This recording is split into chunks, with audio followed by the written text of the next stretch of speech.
নমস্কার সবাইকে, আশা করছি সবাই ভালো আছেন। শুরু করছি আরেকটি নতুন ব্লগ ভিডিও।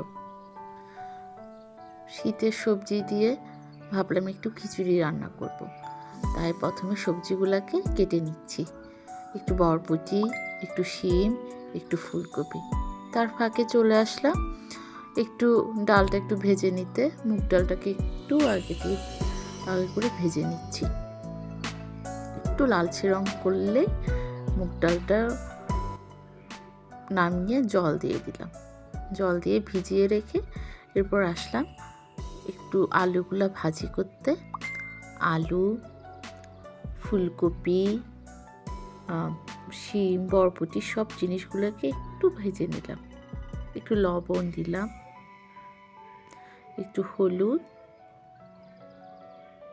জিনিসগুলি দিয়ে সুন্দর করে ভেজে নিলাম আলুগুলি।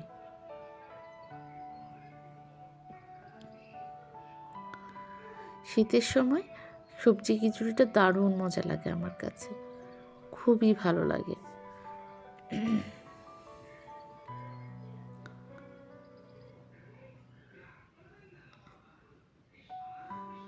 ফুলকপিটা এখন দিয়ে দিলাম। ফুলকপিটা আমি একটু ভাপিয়ে রেখেছি যাতে করে একটু ফুলকপির গন্ধটা না থাকে। এরপর দিয়ে দিলাম আলু আর ফুলকপিটা তুলে বরবটি আর শিম, এই দুইটা জিনিস একসাথে দিয়ে একটু একসাথে ভেজে নিচ্ছি। দুইটা যেহেতু একই রকম শক্ত, তো দুইটা একসাথে ভেজে ফেললেই হয়ে যাচ্ছে। তারপর দিয়ে দিলাম তেজপাতা, এলাচি, দারচিনি, পেঁয়াজ বাটা, হালকা একটু রসুন বাটা দিয়েছিলাম।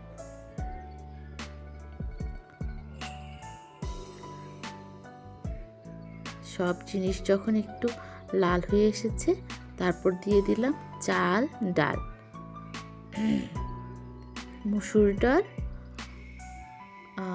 চাল, হলুদ, লবণ, সব জিনিসগুলোকে একসাথে দিয়ে এবার নেড়ে নিব। একটুখানি মরিচের গুঁড়া দিলাম, ব্যাস হয়ে গেল। এবার সব কিছু নিয়ে একটু লালচে করে ভেজে নিব। একটুখানি আদা বাটা দিলাম,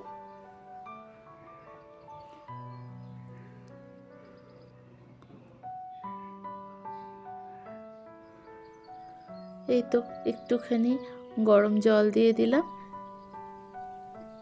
এর ফাঁকে ডিমকে ফেটিয়ে নিলাম।